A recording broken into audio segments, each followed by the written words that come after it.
Hey, how's it going? My name is Jackie Fish and welcome back to Total War 3 Kingdoms. This is episode 2 and the final episode of my Bandit Queen campaign as Jing Zhang. So in the last episode, well actually I can show you pretty effectively with this awesome records thing what we got up to in the last episode. So we're going to be covering about 50 turns of the campaign in this campaign, and we're currently on around about turn 28 I think. So this is how we started off at the beginning of the game, and as you can see we slowly started to take more land, securing this for ourselves. We then moved over and took the iron mine, then moved down south to secure this level 2 city, and then finally we actually ended up losing this province but then taking it back a year later, and then finally this is where we are at with 2 commanderies, which are basically like provinces now, and we are in a pretty good spot. I'd very much like to go ahead and get up to raider, because once you hit the raider rank, once you hit the outlaw rank completely, you go ahead and gain access to administrators, so you can send governors to cities. So I really want to try and boost this up, and I think the best way of doing that is going to go ahead and get our infamy up. So we're going to start raiding all of these hand settlements, these fishing ports and stuff, to hopefully boost that up. So one of the things we have to immediately attend to as we begin this second part of the campaign is this disloyal general right here. His satisfaction as it's at an all-time low, and if we don't do something about it, he is simply just going to leave our faction. And there's not really much we can do about it right now. We don't have the economy to go ahead and boost his loyalty up through promotions, and even if we did, it wouldn't make much of a difference because he has gone ahead and rivaled my own faction leader. So yeah, because we are rivaled, it's just not looking good. So unfortunately, we're going to have to go over to our court and let him go. Now luckily, he's not really that good. He's only a level 2, so it's not the end of the world. The most annoying thing I think is going to be losing his retinue, because his retinue was actually pretty good, but I don't think there's any way to hand over a retinue to someone else, honestly, unless there's a swap selected retinue, but that's with someone else. So yeah, I don't think there is a way to move units from one person to another. Maybe there is, but I just haven't found it yet, so I'm not too sure. I know you can split out the generals from the original force, but yeah, I don't know how. I don't think it's possible to move them within, if someone's retinue, they're loyal to the lieutenant or the general of the army, and that's about it. So now we are making good money, but we're going to have to look to recruit a brand new lieutenant to the army, and the only guy we can currently afford is this guy, Yingli, who again has some pretty good stats. Ideally though, I would love to grab this guy up again because he's level 3.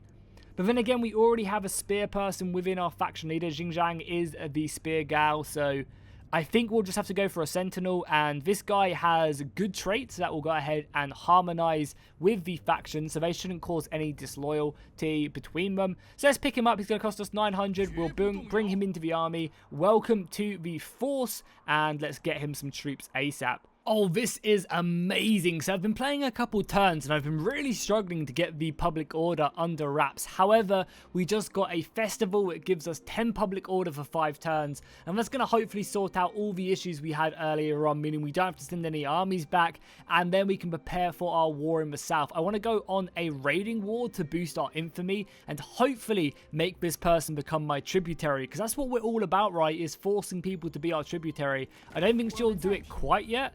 If we request it, no, she still doesn't want to do it. However, if we burn and kill her armies and then burn her cities, she'll then maybe come to heal. So let's continue on, obviously go through winter, and then we're going to dive in for this battle. Oh wow, this is actually really unfortunate. We just got the stubborn trait that is going to cause issues between my other 2 generals. I mean, they like each other and they get on very well, but the fact that now I've got stubborn, the other 2 are a bit, miffed at me, I guess, because I'm set in my ways. And that's unfortunate, but I really like the way that it just changes on the fly, if you get certain traits for doing certain things, then all of a sudden you're kind of, your entire dynamic has shifted. But let's go and make our way to the border. I want to see if they have any soldiers here. Oh, they don't. Let's just move in. Issue declaration, she has 0 allies. Do we have deals? I mean, I don't really care, so let's just do it. I didn't think we had any deals, but I guess maybe we had a non-aggression, maybe. But either way, we're going to go ahead and just declare or delegate this one, secure the settlement, and then probably just loot it and leave, I think. Like, sack it. Because that gives us the most infamy. We gain 3 infamy.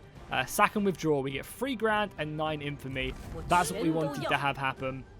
Okay, so I just found out that even though we have just, you know, sacked the province, they don't really like me, so they're going to be a lot less inclined to become my tributary now. So what we want to do, I guess, is boost up our infamy enough so that people are scared of us, and then we want to ask for tributary before sacking them. But we needed someone to boost our infamy up on anyway, so, you know, this person is just going to have to deal with it. Oh, wow, this is not good. Going to war with Yuan Shao was not my intention at any point, but I guess he didn't like the fact that I broke my agreements. However, this isn't necessarily the worst thing in the world, because maybe we can farm some infamy against him by looting and sacking his provinces. However, because he is so strong, he stretches like all the way over here. He's probably going to send some armies. So ideally, we probably want a few crucial victories against him and then just simply peace out.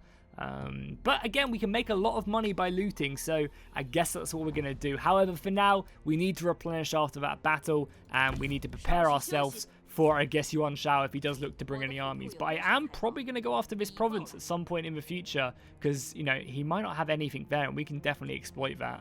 I know we've just been wounded. That's not good. I mean, it's not the worst thing in the world because we are just going to be replenishing for probably the next turn. However, it does kind of suck if anyone wants to attack us, so hopefully they will not. But yeah, we went outside, and because we were stubborn, we refused to acknowledge that the storm was bad, and that went ahead and made us wounded. Imagine how bad that could have been if all of a sudden we were about to go into battle and then we got wounded. That would have been catastrophic to the battle because she is so important. Oh, we also just got an officer that will give us some cool formations. That's really cool. Maybe we'll stick this on this guy because he still needs a follower, right? And the extra formations on the swords could be good. Even though I think it would be good on her, actually. And she doesn't have anyone. Yeah, let's get an officer because she has a lot of spear infantry, which I think will be very beneficial for, like, circle and stuff. At just holding. Yeah, I think that's a good thing to do. Ooh, here we go. We could form our own coalition with the bandit dude to the north of us, the other warlord. And they'll give me some money. I might do this, honestly, because we've got a lot of enemies. So being, like, me and him together would be great. Is there any way to see if he's, like, anyone else is a part of this coalition? Or would it just be me and him? I'm not sure if there's a way to see. Non-aggression pact. Yeah, I don't know, because we're literally at war with everyone else we know. So I'm actually going to accept that. We're in our own coalition. Oh, and he's a lot of territory. So I didn't really want to form a coalition just because I kind of feel like, you know, we're doing our own thing as the bandit queen. However, this is going to be great. Oh, and this is very interesting as well. They formed a coalition to the north. So this is actually really interesting. Yeah, loads of coalitions forming. This is cool. So basically, it's our big bit of territory up here with the support of the bandit king. And I think, is she a general for him? Yeah, she's a general for him. Yeah, so it's our big kind of coalition block here against this big coalition block, which basically lasts all over here. So ideally, I was looking to go after the capital and try and secure it for ourselves. However, I think my attentions are very much going to have to be focused elsewhere now. Actually, I changed my mind. We're losing money. We need to win these battles. We need to take land to sort it out because this army cannot sustain itself without, you know, constantly being on the move. And oh, look at that! Because the bandit queen got wounded, she's no longer leading the army. So we need to sort that one out. We could also loot the city again and just sack and withdraw it. And I might do that again just to boost up our infamy. We got a lot less infamy, but it's still some nonetheless. And then I guess we can force march back home again. Just do exactly the same thing we just did. More people are joining our wars, which is not good. Oh, and Yuan Shao and Cao Cao have made peace. That's interesting that their coalition has come to nothing, basically. But yeah, it's time for us to move our army. We know that Yuan Shao has an army up here to the north. I also want to obviously appoint her as the commander now that she's no longer wounded, because she also has more movement speed as well. And I guess we're going to look to engage this army and push Yuan Shao back, but this is kind of cool. I'm really like, this is fun because, you know, we are kind of early on in the game, but there's a lot of coalitions forming. We formed our own coalition, right? And now we're fighting a pretty powerful one. So I think this is a really good way to make the game feel more difficult than previous Total Wars, where as soon as you got to mid-game, not that we're in the mid-game, but as soon as you got to the mid-game, it was just easy plain sailing the entire time. Whereas this time, you're still fighting big alliance blocks, which are really cool. I dig the way they've done it. And I think it really fits the scene as well. Oh wow, this big boy has come out. Yuan Shao's forces are looking for some action, and we will give it to them. They have a pretty big garrison coming in to aid them, and a handful of missiles, some cavalry, but we now have trebuchets. And what's better than a trebuchet? Well, I guess 2 trebuchets, but besides that, nothing. So let's dive into this battle, and we'll hopefully put our first dent into Yuan Shao's forces. So I have found myself a very nice hill to sit upon and wait for the enemy to come to us. On the front line, we obviously have the archer line, looking very deadly. Behind them, we have our swordsmen and our axemen, which are under new commander ship of Ying Li, who is obviously very new to the battle. This is his first battle. He also has a pretty insane passive buff. Holy crap. So he's a good jeweler for sure, because the longer the duel goes on, the better he gets. And he's good because he's a sentinel, so he's supposed to be really, really tanky. Oh yeah, I also forgot to mention as well, we do have these really cool formations as well on our swordsmen, so that looks very, very nice, and there's a lot more formations that we can do. Obviously, this is supposed to be the center of it, but if we do get overwhelmed with cavalry, we want some extra bonuses to our missile block or evasion, this is something we can do. It's a great way to kind of repel big cavalry armies, and it looks great from the bird's eye view as well. Like, imagine a bunch of these scattered throughout the battlefield. It would be very cool. Give them hell, boys. Give them hell. So the first couple shots are going off. Hopefully, you're going to start ripping through these dense formation of infantry and archers. I believe as well, we can also set them ablaze as well. Yeah, let's do some flammable rounds. Why not? Actually, yeah, that should... I mean, look at the damage already. I can already tell that, like, range just seems so strong in Three Kingdoms. You know, if you don't have enough range, you're going to be in a really tricky situation. But then again, some good rush armies will be very effective because there are a lot of accolades that make it so you can Vanguard deploy as the artillery comes in. Wow, trebuchets are life right now. The archer line is now also opening up on their front line. I'm looking to quickly just decimate their infantry line with archers so that we can swirl our way in. I also made it so that they actually had to be forced forward, which I think is going to really work in my favor. Let's push forward the infantry. I also have a nice little ambush set up over here that I think they can see. But either way, we're going to move in there, throw our cavalry in, and then also obviously throw in the bandit queen herself whilst shooting their archers. I'll let the artillery probably focus down their missiles as well. Coming in, we'll be able to break the archers fairly quickly, especially with charges like that and artillery coming in and the archer fire coming in as well.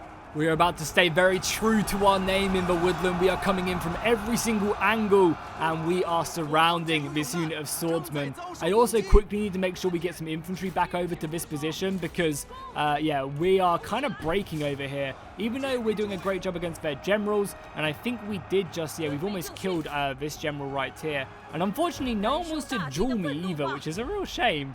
I guess because I'm just too fierce of a warrior. My name has already spread.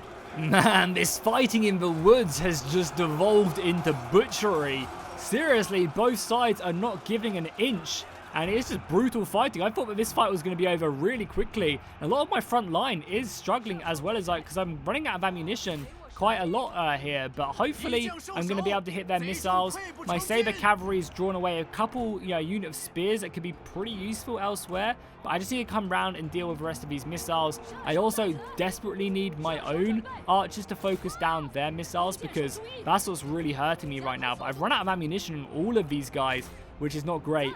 And unfortunately, I don't really have a lot of bonuses elsewhere. So I've managed to win kind of the center part of the battle, but honestly, my forces in the woodland are breaking now, and I'm having to keep my archers to this engagement.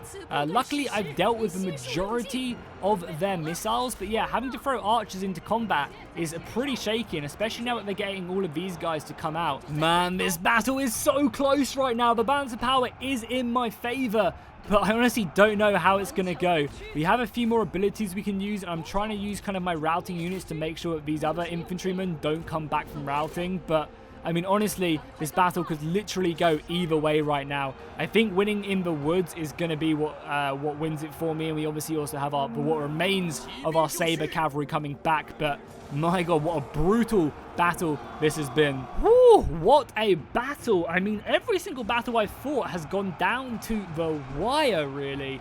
I don't know, I think I need to get better infantry. These peasant spears just do not cut it. With the support. I need to get more of them axemen. The hybrid axes I think will be really good, and more cavalry. I think cavalry is king in Total War 3 Kingdoms because archers do so much damage.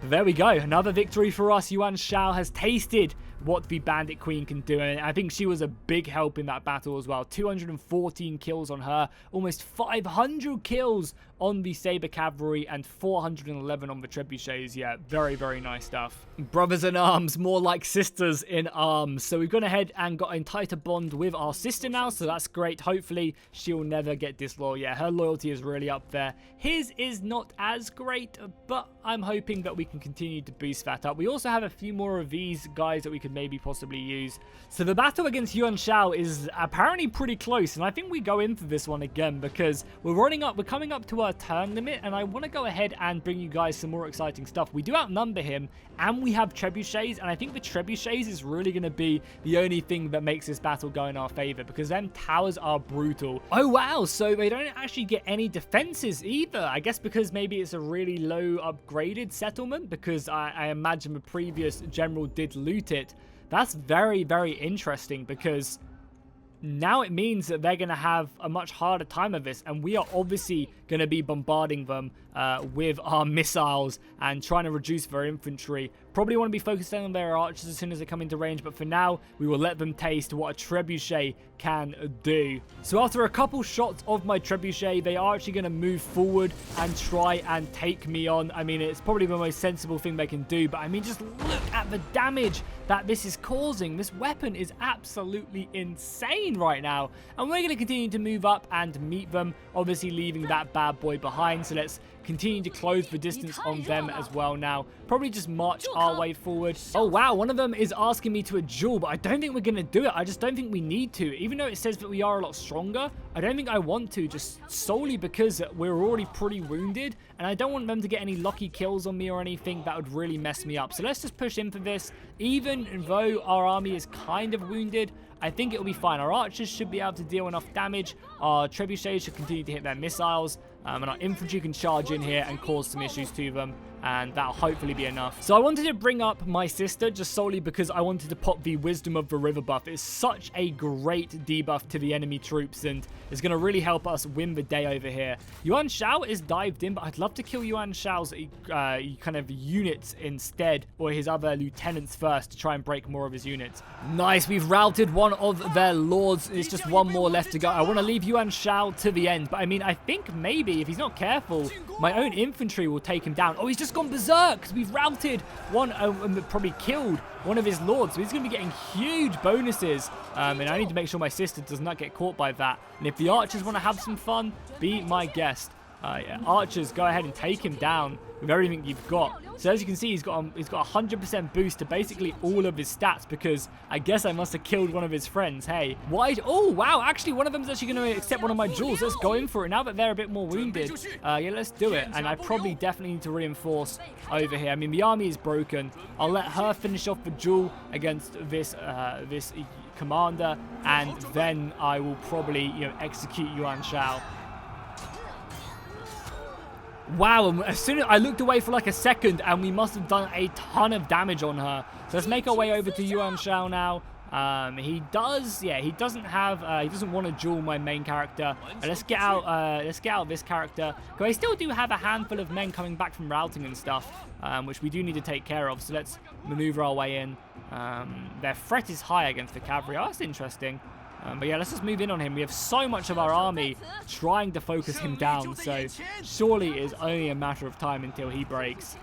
I gotta give him credit though, he is refusing to break, even though his entire army is now broken from the field.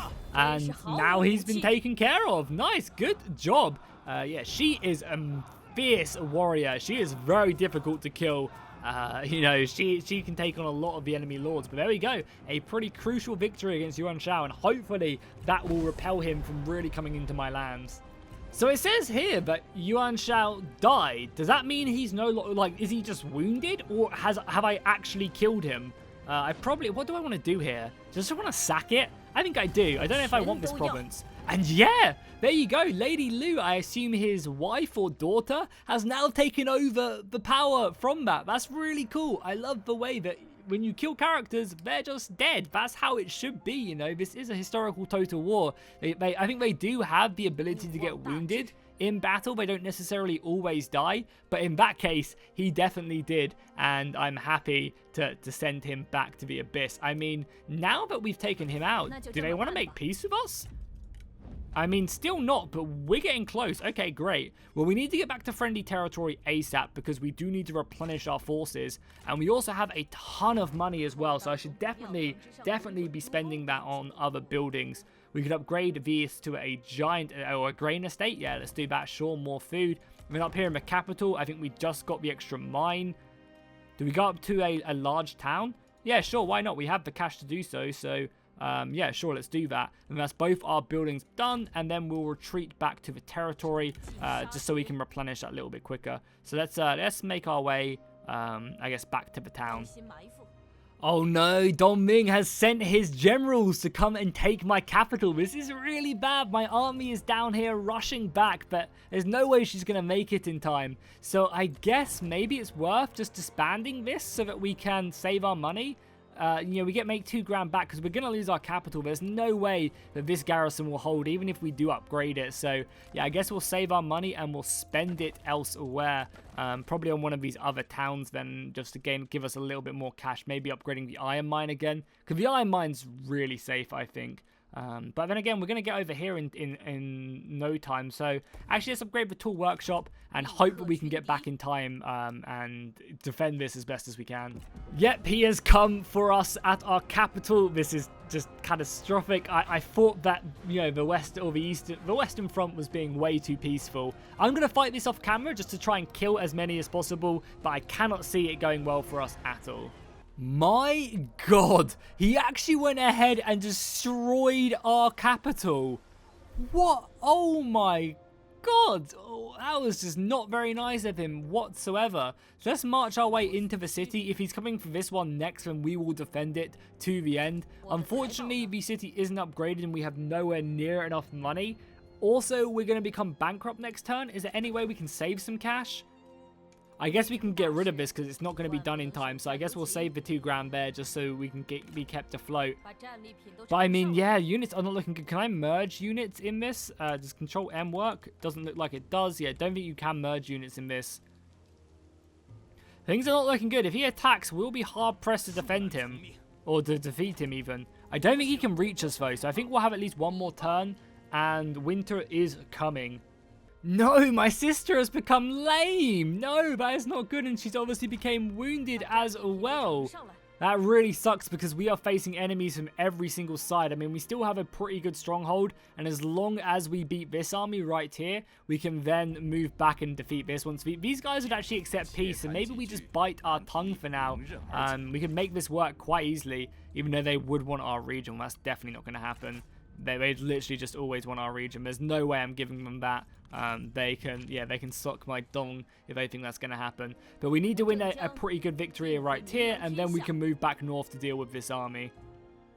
Oh, wow.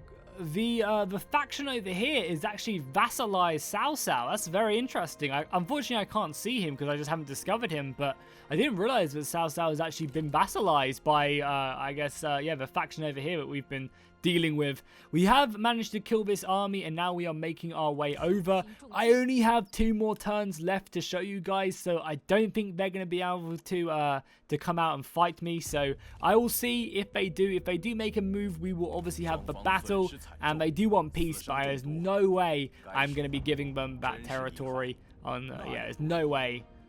Unfortunately, my time with this campaign has come to an end, but I feel like we have achieved some great things, and now we simply just need to take back our capital, and we will be in such a great position to continue on. We are moments away from going ahead and getting our infamy up high enough, so we'd be so close to being able to, deploy spies and really get into the game, but I cannot show you that, guys, unfortunately. The last thing I do want to show you, though, is I did change her weapons. I changed her weapon to a glaive, and as you can see, it is now changed on the campaign map as well as in battle, because I just thought that'd be a nice thing to show you guys. So yeah, if you have enjoyed this campaign, be sure to drop a like and a comment down below. Let me know your thoughts on the game now that you've seen these two Let's Play parts. Are you more impressed? Are you more disappointed? What is your opinion now that you've seen kind of a bit more of the campaign in more of a free-form format? Let me know down below, and I'll see you guys in the next one.